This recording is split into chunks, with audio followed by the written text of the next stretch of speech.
الله الرحمن الرحيم الحمد لله رب العالمين والعاقبة للمتقين والصلاة والسلام على خير خلقه محمد وعلى آله وأصحابه أجمعين أما بعد.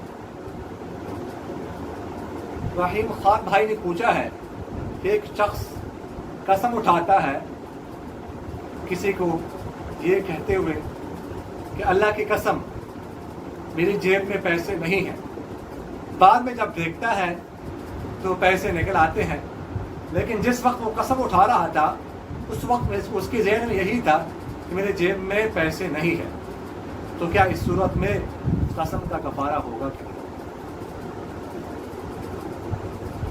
جس وقت وہ قسم اٹھا رہا تھا اس وقت اس کے ذہن میں یہی تھا کہ میرے جیب میں پیسے نہیں ہیں، لیکن جب بعد میں اس نے دیکھا تو اس کے ذہن میں جو تھا کہ پیسے نہیں ہیں اس کے خلاف نکلا یہ پیسے نکلا، تو اب اس صورت میں کفارہ ہے کہ نہیں؟ تو یہ ذہن رکھیے گا کہ اس صورت میں کفارہ تو ویسے بھی نہیں ہوتا، یہ جو قسم اس نے اٹھائی ہے نا، اگر اس کے خلاف بھی ہوتا، یعنی اس کے ذہن میں ہوتا کہ پیسے ہیں پھر بھی وہ قسم اٹھاتا کہ پیسے نہیں ہے، تب بھی اس صورت میں قسم کا کفارہ نہیں ہوتا.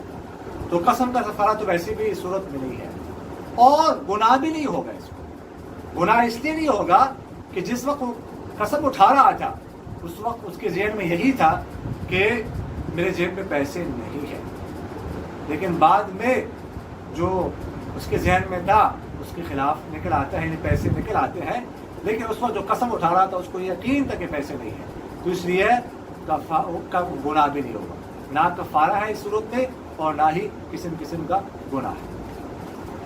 بختیار افریدی بھائی نے پوچھا ہے کہ اگر کسی سے نماز میں سورہ فاتحہ یا کوئی اور صورت رہ جائے تو کیا اس صورت میں دوبارہ نماز دہرائی جائے گی یا صرف سجدہ سہو سے نماز ہو جائے گی؟ دیکھیے گا، سورہ فاتحہ پڑھنا یا اسی طرح سورہ فاتحہ کے بعد جو اور دوسری صورت ملائی جاتی ہے وہ پڑھنا ہی واجب ہے.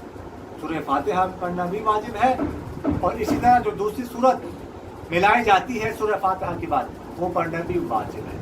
تو جب واجب چھوٹ جائے، واجب رہ جائے، تو سجدہ سہو واجب ہوتا ہے، اور سجدہ سہو کرنے سے نماز ہو جاتی ہے. تو چونکہ سورہ فاتحہ یا دوسری صورت پڑھنا واجب ہے، فرض نہیں ہے، اس لیے سجدہ سہو جو ہے وہ کافی ہے. سجدہ سہو کرنے سے نماز ہو جائے گی، دوبارہ نماز کو دہرانے کی ضرورت نہیں ہے، اس لیے کہ سورہ فاتحہ یا دوسری صورت پڑھنا یہ فرض نہیں ہے. تو فرض جب رہ جائے تو پھر نماز نہیں ہوتی، نماز کو دوبارہ دہرانا پڑتا ہے، لیکن یہ چونکہ واجب ہے تو سجدہ سہو کرنے سے نماز واجب ہو جائے گی، اور اس میں کوئی حرج اور کوئی کمی باقی نہیں ہوگی. احمد بھائی نے پوچھا ہے کہ اگر کوئی شخص اپنے گھر میں سبزی یا پھل وغیرہ کاشت کر لے تو کیا اس میں عشر ہوگا؟ دیکھیے گا، فقہاء نے لکھا ہے کہ جب گھر میں گھریلو ضرورت کے لیے سبزی یا پھل وغیرہ کاشت کیے جائے تو اس پر عشر واجب نہیں ہوتا. گھریلو ضرورت کے لیے سبزی یا پھل اگر کاشت کیے جائے تو اس پر عشر واجب نہیں ہے، لہٰذا اس جو صورت پوچھی گئی ہے اس پر عشر واجب نہیں ہوگا. ایک صاحب نے پوچھا ہے کہ ایک شخص کا عقیقہ بچپن میں نہیں ہوا، اب وہ بڑی عمر کا ہو گیا ہے، تو کیا اب وہ اپنی طرف سے عقیقہ کر سکتا ہے کہ نہیں؟ دیکھیے گا، بہتر تو یہ ہے کہ 7ویں دن عقیقہ ہو جائے یا 14ویں دن یا 21ویں دن. اگر نہ ہو سکے ان دنوں میں تو اس کے بعد جب بندہ بڑا ہو جائے پھر بھی عقیقہ ہو سکتا ہے. عقیقہ خود بھی شخص اپنا کر سکتا ہے بڑی عمر میں بھی. البتہ فقہاء نے اتنا لکھا ہے کہ بس ہفتے کے دن کا لحاظ رکھا جائے. جب عقیقہ کرنا ہو تو جس دن اس کا ہفتہ پورا ہو رہا ہو اس دن کا لحاظ رکھا جائے. عقیقہ اس کی بات بھی ہو سکتا ہے بڑی عمر میں، اور یہ حساب کرنا بڑا آسان ہے. مثلا اگر کوئی شخص جو ہے اس کا منگل کے دن اس کی پیدائش ہوئی ہے تو اب پیر کے دن، سوموار کے دن، جب بھی سوموار آئے گا ہفتے اس کا ہفتہ پورا ہوگا. تو جس دن پیدائش ہو جائے اس سے جو پچھلا دن جب بھی اس کی زندگی میں آتا ہے تو اس کا ہفتہ پورا ہوتا ہے.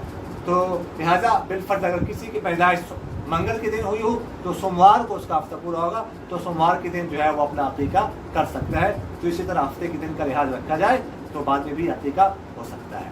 اقول قولی هذا استغفر الله لي ولكم ولسائر المسلمين فاستغفروه انه هو الغفور.